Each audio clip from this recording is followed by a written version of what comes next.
This is the biggest laser force machine known as the Goliat force.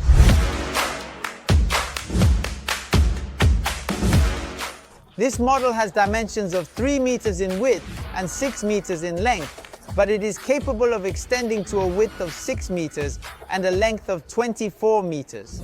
It also includes sensors for protection in the front and in the rear of the vehicle. These sensors create an invisible protection barrier. When the operator is on the machine and tries to hit it, tries to move, it automatically detects it and stops to protect the operator.